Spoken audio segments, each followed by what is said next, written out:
Welcome to Shorty SuperCoach. What's going on, guys? We're joined by a couple of guests today, the boys from SuperCoach Edge. We've got Damo and Liam. What's going on, fellas? Thanks for dropping in. G'day, Shorty. Thanks for having us, mate. Thanks for having us. Good to return the favour, I guess. It's great to have you on our channel, and it's been a long time in the making, as we mentioned from the top, with one of our combined listeners and viewers. He was keen to see it happen. Yes. That's the name. That is the name. I couldn't remember the last name, but he has been dropping lines and comments almost on the weekly. He has been looking forward to this. So shout out to you, mate. And I'm glad we can deliver this. So yeah, it's good stuff. Basically today I wanted to introduce you boys. I've got a few topics I want to delve into, sort of a couple of defenders, a couple of midfielders, and just throw a few thoughts around. But yeah, give the channel a plug, boys. Tell everyone about you. Yeah, well, Liam and I, we run, much like yourself, Shorty, our own content machine, SuperCoach content machine, on YouTube. We are available on podcast as well.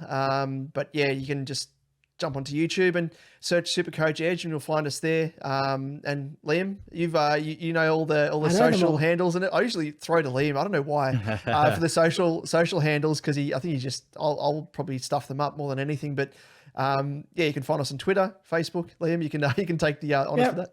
You can find us on Twitter at SuperCoach_Edge, David at DavidJ88, myself at Liam Evans _95, Facebook, Insta, and TikTok at just SuperCoach Edge. Yeah, see what I mean? Burnt into my brain. Yeah, like I dream this at night. It used to be an ongoing gag, Shorty, on our end, where Liam had a very convoluted. It wasn't that convoluted, but there was underscores, there was numbers, and I used to make a gag out of it. And then he ended up tripping himself up, and then I was tripping up, and then he ended up changing his handle to that more condensed. Got bullied. Got bullied. So that's why it's burned into his memory.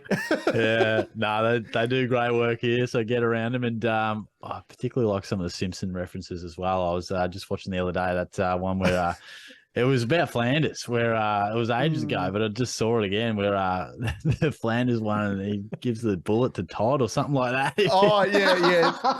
Man, that's the one where there's like a meteor that's is going to hit Springfield, and they end up going into Flanders' bunker, and all the other members of Springfield don't have their own bunker, so they end up cramming into the bunker. When Simpsons was a classic and it was good, yeah. And then they all kick out Ned Flanders out of his own bunker. Well, howdly doodly, neighbors. I might go mad with fear out there, so Todd, I want you to shoot Daddy if he tries to get back in. Okay, Dad. Okay. Hey, Sarah, whatever will be, will be. So that's the sort of stuff that you get over on our channel. All that stupid maniacal type stuff and references. Oh, right. It was very relatable for all Flanders owners. That was an absolute butchering, that one. It was a terrible experience. But no, I appreciate you boys being on here. And yeah, it's definitely won't be the last time. So it's good stuff. I want to kick things off, though, with a bit of the talk down back. Jordan Dawson, firstly, I'd love to know if you guys, have him. I myself went Tommy Stewart and missed that boat, and now pondering how the hell am I going to get this man? So, Damo, do you have him, mate? I don't. I went down the path of stupidly. I went a bit more frugal in defence, and I went for Ridley. And yeah, I actually went from Stewart to Ridley before the round one lockout. And I thought Dawson, I had a look at him and I thought, oh, maybe there's a chance that either he doesn't start well or could get tagged, as we saw in the back end of last year. And I thought teams would put a little bit of time and effort into him if he does score well enough, which at the moment he's fulfilling the promise of what he scored last year before he got tagged. So I'm hopeful that he does get tagged and drops a little bit in price for me to nab him. But yeah, he's a hard watch as a non-owner to see him put in the scores that he has, and for all position coaches as well to put more time and effort into tagging Rory Laird, who we kind of see him as more of a Tom Mitchell type accumulator, not as damaging as such as a Dawson. But yeah, at the moment, I'm just going to have to bide my time and try and find a way to get him into my side. But fingers crossed that he is going to get tagged as a non-owner. Yeah, I hope so. Hopefully the Hawks send McGuinness or someone to him this week and he gets back in the team. How about yourself, Liam? I don't own him either. I had him in the preseason. No. I had him in the preseason. Then I started Doherty and Doherty, Tom Stewart as well, Yeah. who was neither of those guys were in my team until. And then neither of those guys were in my team. And then last week I traded Tom Stewart back in for Doherty. So that was very round. But no, I did not start Dawson, and I am regretting it all because I thought Doherty is going to get some midfield minutes, which didn't eventuate. And guess who got the midfield minutes? Oh, man, I was that confident on Doherty too. I was like pre-season. I had Nick Dacos for a bit, got a bit scared from that tag job. And I was like, oh, at least I can rely on Doherty. Like this won't keep me up at night. Gee whiz, it certainly has. But no, hopefully Jordan Dawson, clearly over the next few weeks, he'll be well within, not within reach, but hopefully soon enough. But a couple of blokes who are within reach, Jack Sinclair, James Sicily. I reckon they're real saucy options at the moment. I reckon Sinclair probably this week I'll be able to work into the side for Jimby or something like that. But I'd love to hear your thoughts, fellas. You got them in your sides? Yeah, not at the moment, but he is definitely one that I'm looking to bring into my side this week, just because it'll help bolster my defence. I've only got Dakes and Stewart in terms of primos at the moment, and I've got Will Day who has to sit another week on the bench due to suspension, but kept him. So I'm running a little bit buried down back. Have to play the likes of Wilmot, McKenna that I have been playing for most of the year, and Michael Laney as well, who Liam and myself both brought in as a bit of a stepping stone, quick fire injection of hopefully around about 80k as a bit of a stepping stone cash cow. But yeah, looking to bring Sinks in. I can see him. I'm already as a baggers man, as you can see. I mean, you couldn't tell that I barrack for Carlton, but St Kilda, they are renowned to beat us up. We're pretty much the bunnies for St Kilda. So I'm penciling in a loss to us already. And I think Sinks can actually perform well against us. In our weekly episode, we ran through Sinks, and Carlton actually give away the second most points to wing defenders, which Sinks does fit the mold of. And I was kind of weighing up between either Sinks or Cogs, and I am going for Sinks because it's going to help bolster my defense. So hopeful that he's going to continue his run. He's actually getting a few CBAs as well randomly at the moment. So don't know if it's putting a little bit of a cap on his ceiling or if it's going to elevate it, but I think he does his best work off halfback, and I'm hopeful that he continues his ways because I am going to try and get him in this week. Yeah, absolutely. And I think Jack Steele might even be back or in the frame this week. But yeah, interesting thoughts there, mate. I did my tips before. I tipped the Blues. Jeez, sounds like I might have to be a bit nervous on that one. and I'll give you the tip as well. Membry, who he always beats us up. He always kicks a bag. Yeah, right. Has been injured all season. And I thought, okay, he's going to make maybe a return last week. Nah, he's going to make his return. Pencil this in, and he'll kick, I reckon, about 3 to 4 goals minimum. It always kills us, even though we've got a decent enough tall defense, but always kills us. But who knows? Ross the Boss might change things up, and it might change in our favour. But yeah, that's the way it is. But Liam, I don't know. Did you have any different thoughts? No, nothing to add there. I like Jack's. I like what's his name? Sinclair. Jack Sinclair this week. I've got Sicily already, who you referenced earlier. Yeah. I brought him in, and then he started scoring like shit. So sorry about that, everybody. He'll be all right. Yeah, he'll be all right. Yeah, I'm happy with him overall. Just got him at the wrong time. And yeah, no, Sinclair this week definitely. I think he's a good trading option. I think he should beat up on the Blues. Sorry, Damon. But just based off some historical averages, I guess. Likes to play against the Baggers. So yeah, I think good week to bring him in. Should make his break even. I mean, his break even's what, 112, I think. 113. Yeah, 113. Yep. So slightly high. You could probably wait another week, but I think with his favourable matchup, probably good to go early. Yeah, and I just sort of feel like someone like Jimby, like the stars are just kind of aligned as well. So if you got that cash, I mean, it's just, man, I was fretting on the weekend. Like I was at Gather Round and seeing him get subbed off, what was it, late in the second or early in the third or something?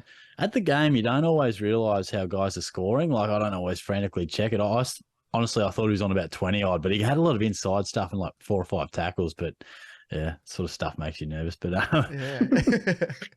Now, feel free to talk to any or all of these guys. I definitely want your thoughts, Damo, on Sammy Walsh. But I just want to talk about Walsh, and could he be a guy that just starts off semi-sluggish and comes in a nice little frame of price?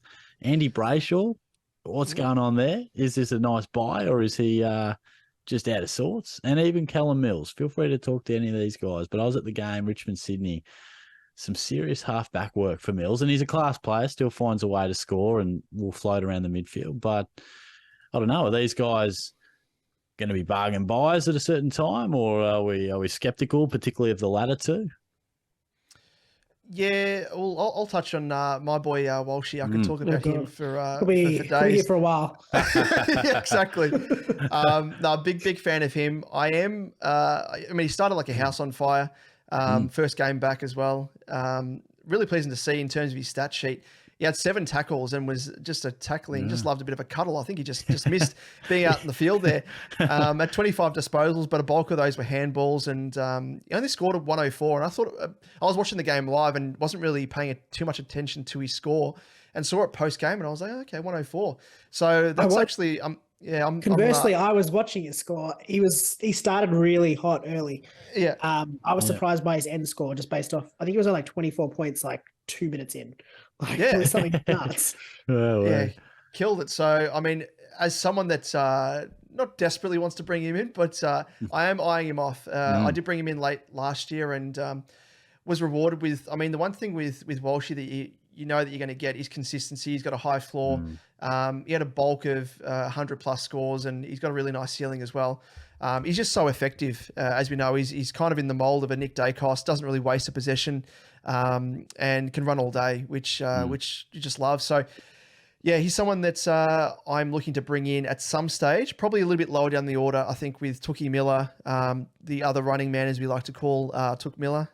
He can run all day, and endurance athlete, I'll be looking to bring him in probably ahead of Walshy and, the golden goose, or the goose that lays a golden egg in Clary Oliver. The pink sweaty pig, as we like to call him, just snout in the trough. Like to bring him in before Walshy. But if Walshy does end up punching out like another 100 score or thereabouts, hopefully it means that his break-even is going to be a little bit high at that 600K price range and start to drop down. So like to bring him in. Mills, I'm not too sort of crash hot on. I think he was thrown around a bit at stages last year, which kind of does throw out his scoring from time to time.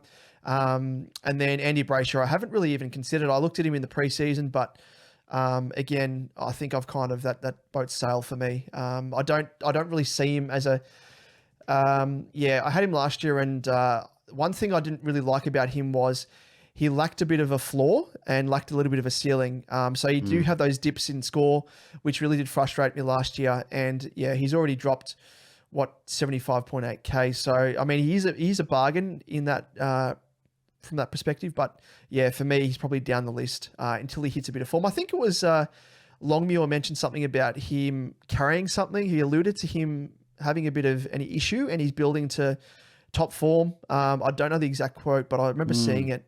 He referred to it. So until he sort of hits his straps a little bit more with a little bit more consistency, I may look at him. But yeah, I can't see him finishing as a top sort of 8 midfielder at this stage. But Liam, any thoughts? Yeah, no, same. Likewise. I think of those guys, I don't mind Walsh. Obviously, wait to get him in. Wait to see how he goes in the next couple of weeks before bringing him in. But looked good on return. Mills, I'm a bit concerned about his role. Didn't have any CBAs on the weekend. Wow, so no CBAs. Oh, yeah. Zero. Zero on the weekend. But even then, he's sort of round 1, 36, round 2, 33. Round 3 was his highest with 69, and then round 4, 27. So really being thrown around, but really playing down back. And I think that's really affecting his scoring. Can't really see him necessarily. While he's a bargain at his price, 573.9K, I just don't think there's value in his scoring. And there's a reason why you see him really drop in price, unfortunately. Probably likewise with Brayshaw. He's got CBAs, like he's averaging 80% CBAs, and lowest has been 71% in round 3. Otherwise, it's been 85, 76, 89, 81. So decent CBAs. Like I've never really considered him. I've never had him in my side, unlike Damon. I don't like the fact that I think he can't really handle the tag. That's always sort of my concern with him. But one player I do want to talk about a little bit, or to touch on, we touched on him in our podcast. It is Caleb Sarong, bit of a pod, 4% of teams, but looks to be playing sort of on the upside compared to Brayshaw, on a bit of a breakout potentially. Bit of a risk, obviously, 4% of teams, but is averaging very, very well. So one that you might want to consider if you do like a sneaky pod. Yeah, we love a sneaky pod. Yeah, it's a good point.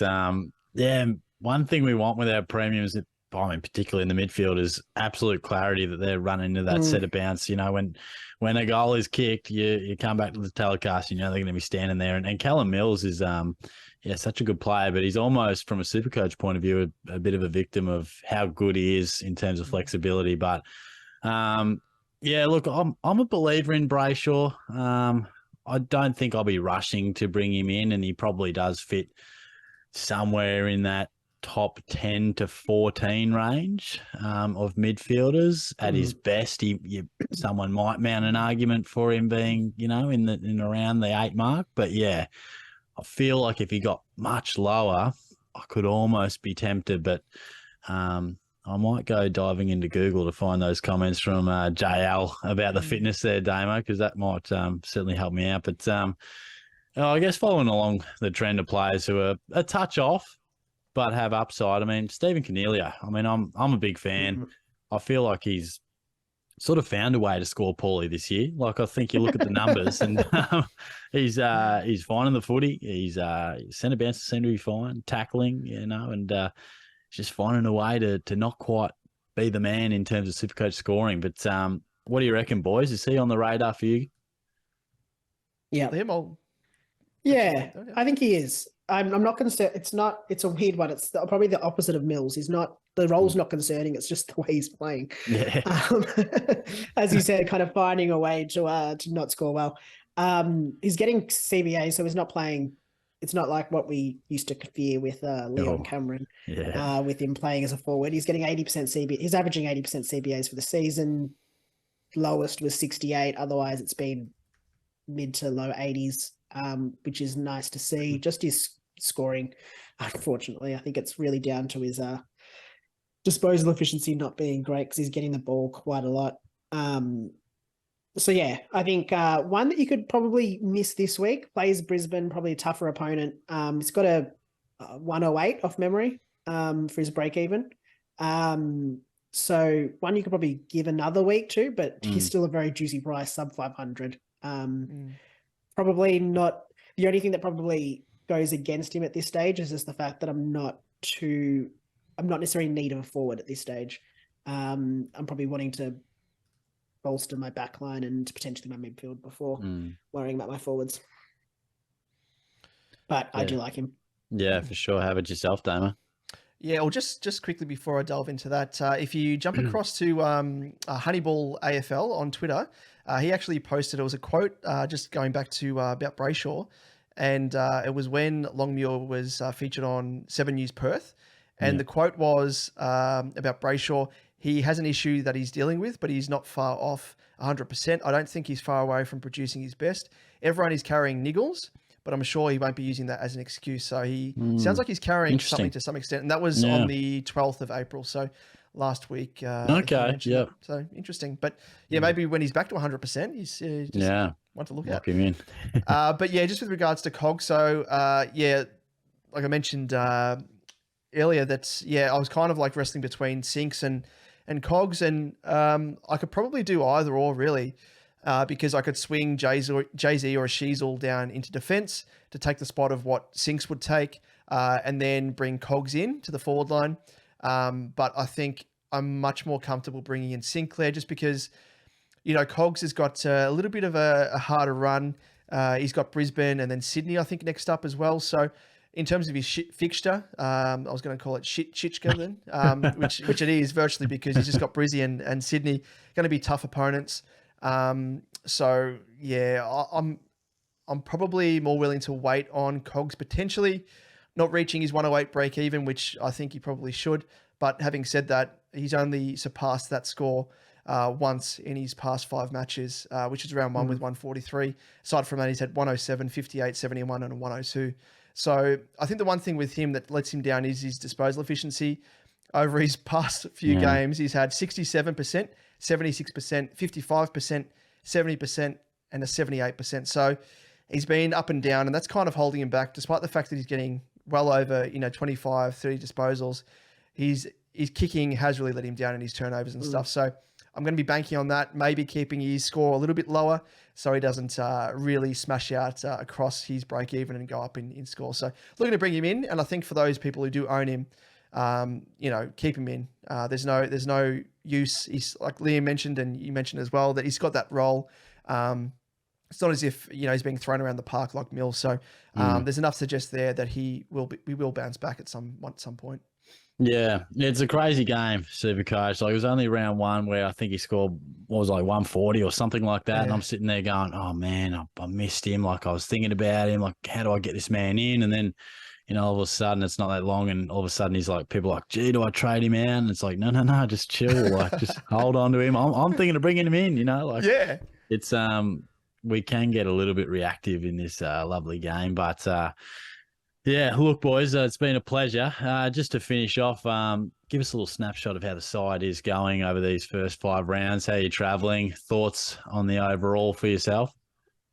So on my front, I actually had my highest score of the season on the weekend. So that counts for something, which is good. Go look at the positives. Building, yeah. Scored 2,303. Went up. I'm starting to sort of ascend the ranks a bit more now, which is good.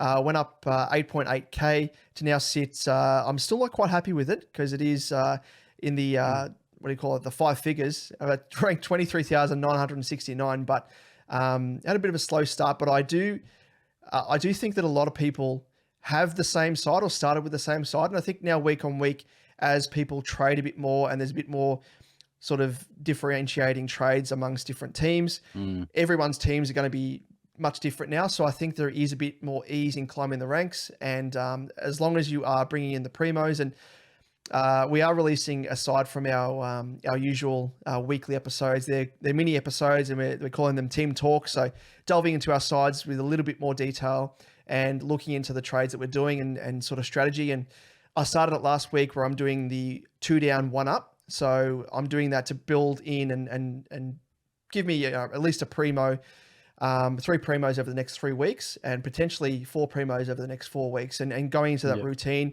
and trying to get a bit of a jump on the rest of the competition. So I brought in Stuart last week.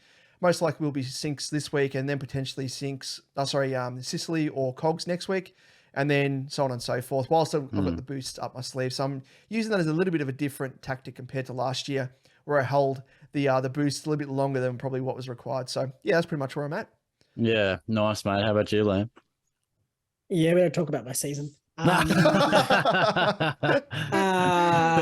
Season rank is not good. It's 5 figures. It starts with a 4, which is not good. 46,592nd overall. Did have a nice jump with up just under 10K from last week. But yeah, I've just been, I guess, plugging holes. Doherty, Ridley, Stewart when he was injured. I don't even know who else got Green now, who I've got to cover. Which is, not fun. But just looking at what I can do, I guess, in terms of trying to play a little bit less safe, and make some bold moves potentially along the lines of a Sarong as well, so I can try and, I guess, sneak up the rankings a little bit. As Damon said, a lot of similar teams. So just trying to find points of difference that can boost me up potentially. I'd rather crash and burn than just play it safe. Yeah, and I mean, look, it is a long season too. I mean, last couple of years, I mean, I've been well aware of some really lower down ranks in terms of where I wouldn't want to be, but you can fight it back. And I do think start of the year, like, it's so accessible these days to have the old cookie cutter team. So I feel like, this is where we can come into our own with using the trades, really, the deeper thinkers of the game, boys, where we could maybe just make up some of those ranks in, because it is hard to differentiate yourself at the start of the Yeah. year, because there's just, I mean, we love it because we're producing it, but there is so much content out there, that's for sure. It's been great. It's been awesome to chat, and like you boys said off the top, SuperCoach Edge, get around them, check them out. We also did a video, like was mentioned, on their channel as well, where I featured there too. So if you want to just chuck over there, have a look at that one, and bounce between the two, feel free. But thanks for getting involved, boys. It's been good fun. Yeah, No thanks for having worries. us. Thanks for having us, Shorty. And there's always, just to borrow a term of yours, there's always meat in the bone over on our end. So anytime that you want to jump on, feel free, mate. We'll happily have you. It's been an absolute blast, and great to finally meet you. I've been a buyer, both admiring of your work, and we spoke of as well. Just the banter and the insights that you give into your life is always awesome. So great personality, and really warm and welcoming. So thanks for having us on. Thank you, mate. I really appreciate that. And it's a great community out there in the SuperCoach land. So you boys are a part of it, and it's good to team up. So yeah, it definitely won't be the last time. So very much appreciative of you jumping on board. But get around to their channel, subscribe, get involved, and we'll talk to you guys later. Cheers, guys.